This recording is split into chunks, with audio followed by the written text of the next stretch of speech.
হরে কৃষ্ণ।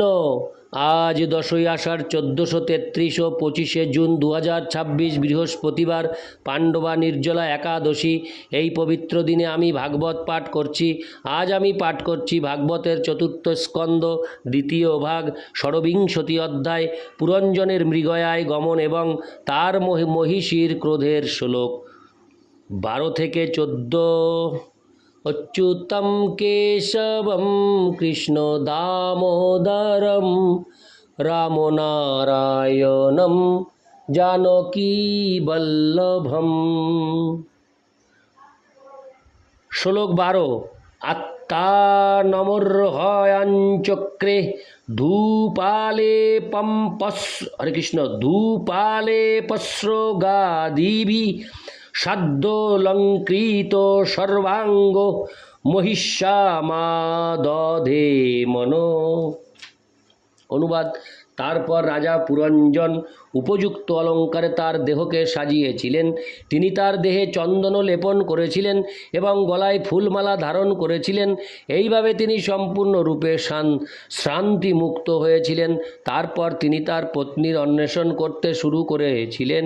তাৎপর্য: যখন কোনো মানুষের শুভ চেতনা জাগরিত হয়, তখন তিনি কোনো মহাত্মাকে তার গুরুরূপে বরণ করেন। তিনি তখন দর্শন, কাহিনী, মহান ভক্তদের আখ্যান এবং ভগবান ও তার ভক্তের মধ্যে আদান প্রদানের সমস্ত বর্ণনা থেকে বৈদিক উপদেশ শ্রবণ করেন। এইভাবে মানুষের মন নবীনতা লাভ করে। ঠিক যেভাবে কোনো ব্যক্তি তার সারা শরীরে সুগন্ধ চন্দন লেপন করে এবং নিজেকে অলঙ্কারের দ্বারা বিভূষিত করে, এই সমস্ত অলঙ্কারগুলিকে ধর্ম ও আত্মা সম্বন্ধীয় জ্ঞানের সঙ্গে তুলনা করা যেতে পারে। এই প্রকার জ্ঞানের মাধ্যমে মানুষ বৈষয়িক জীবনের প্রতি অনাসক্ত হন এবং সর্বদা শ্রীমদ্ ভাগবত, ভগবদ্ গীতা এবং অন্যান্য বৈদিক শাস্ত্র শ্রবণে যুক্ত হন। এই শ্লোকে সাধ্যলঙ্কৃত শব্দটি ইঙ্গিত করে যে মানুষের কর্তব্য হচ্ছে সাধুদের উপদেশের মাধ্যমে লব্ধ জ্ঞানে মগ্ন হওয়া। সাধু ব্যক্তিদের উপদেশের মাধ্যমে লব্ধ জ্ঞানের দ্বারা যিনি অলঙ্কৃত হয়েছেন, তার কর্তব্য হচ্ছে রাজা পুরঞ্জন যেভাবে তার মহিষীর অন্বেষণ করতে শুরু করেছিলেন, সেইভাবে তার আদি চেতনা অর্থাৎ কৃষ্ণ চেতনার অন্বেষণ করা। সাধুদের উপদেশরূপ কৃপা লাভ না করলে কৃষ্ণ চেতনায় ফিরে আসা সম্ভব নয়। তাই শ্রীল নরোত্তম দাস ঠাকুর গেয়েছেন: সাধু শাস্ত্র গুরু বাক্য চিত্তেতে করিয়া ঐক্য। আমরা যদি সাধু হতে চাই অথবা আমাদের প্রকৃত কৃষ্ণ ভাবনায় ফিরে যেতে চাই, তাহলে সাধু শাস্ত্র ও গুরুর সঙ্গ করা অবশ্য কর্তব্য। এটি হচ্ছে পন্থা। ইতি শ্লোক 12। শ্লোক 13। তৃপ্তহৃষ্ট সুদৃপ্তশ্চ কন্দর্পাকৃষ্ট মানস ন বচষ্ট বরারোহং গৃহীণাং গৃহমেধিনীম। অনুবাদ। আহার করার পর তার ক্ষুধা ও তৃষ্ণার নিবৃত্তি হওয়ার ফলে রাজা পুরঞ্জন তার হৃদয়ে হর্ষ অনুভব করেছিলেন।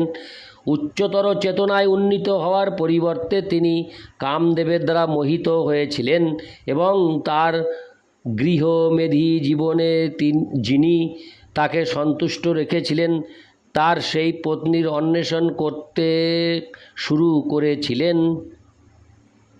তাৎপর্য: যারা কৃষ্ণ ভক্তির উচ্চতর স্তরে উন্নীত হতে চান, তাদের জন্য এই শ্লোকটি অত্যন্ত গুরুত্বপূর্ণ। গুরুদেবের কাছে দীক্ষা প্রাপ্ত হওয়ার পর শিষ্য তার অভ্যাসগুলির পরিবর্তন করেন এবং আমিষাহার, আসব পান, অবৈধ স্ত্রী সঙ্গ ও দ্রুত ক্রীড়া বর্জন করেন। শাস্ত্রে বর্ণনা করা হয়েছে যে সাত্ত্বিক আহার হচ্ছে অন্ন, শাক, সবজি, ফল, দুধ, চিনি ও দুগ্ধজাত দ্রব্য। অন্ন, ডাল, চাপাটি, শাকসবজি, দুধ, চিনি আদি সাধারণ আহার অত্যন্ত পুষ্টিকর, কিন্তু কখনো কখনো দেখা যায় যে দীক্ষিত ব্যক্তিরা প্রসাদের নামে অত্যন্ত উপাদেয় সমস্ত খাদ্যবস্ত্র হরে কৃষ্ণ খাদ্যদ্রব্য আহার করে। তার পূর্বকৃত পাপকর্মের ফলে সে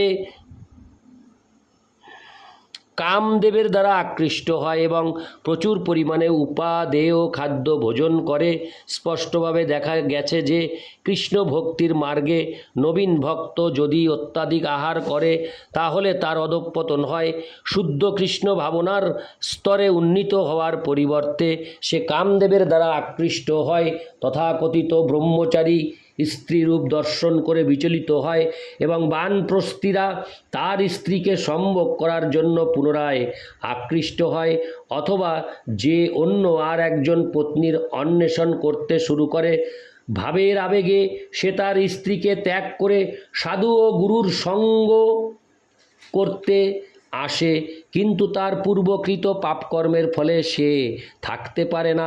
কৃষ্ণ ভক্তির স্তরে উন্নীত হওয়ার পরিবর্তে কামদেবের দ্বারা আকৃষ্ট হয়ে তার অধঃপতন হয় এবং মৈথুন সুখ উপভোগ করার জন্য পুনরায় দ্বার পরিগ্রহ করে। নব্য ভক্তদের কৃষ্ণ ভক্তির পথ থেকে জড়জাগতিক জীবনে অধঃপতনের বর্ণনা নারদ মুনি শ্রীমদ্ ভাগবতে 1.5-17 করেছেন। তক্তা সধর্মং চরণাম্বুজং হরের ভজন্য পক্ক হত পতেত্তো তো যদি যত্র ক বাভদ্রমভূদমুষ্যকিং কো বার্থ আপ্ত হো ভজতাং সধর্মত। তা ইঙ্গিত করে যে নবীন ভক্ত যদিও ভক্তির অপরিপক্বতা হেতু কৃষ্ণ ভক্তির পথ থেকে অধঃপতিত হতে পারে, কিন্তু তার কৃষ্ণ সেবা কখনো ব্যর্থ হয় না। কিন্তু গৃহস্থ জীবনে অথবা তথাকথিত সামাজিক ও পারিবারিক দায় দায়িত্ব সম্পাদনে যে অটল থাকে কিন্তু কৃষ্ণ ভক্তির পন্থা অবলম্বন করে না, প্রকৃতপক্ষে তার কোনো লাভ হয় না। কৃষ্ণ ভাবনামৃতের পন্থা যিনি অবলম্বন করেছেন তার অত্যন্ত সাবধান থাকা উচিত এবং বর্জনীয় কার্যকলাপ থেকে বিরত থাকা উচিত, যে কথা ছিল রূপ গোস্বামী উপদেশামৃতে বর্ণনা করেছেন।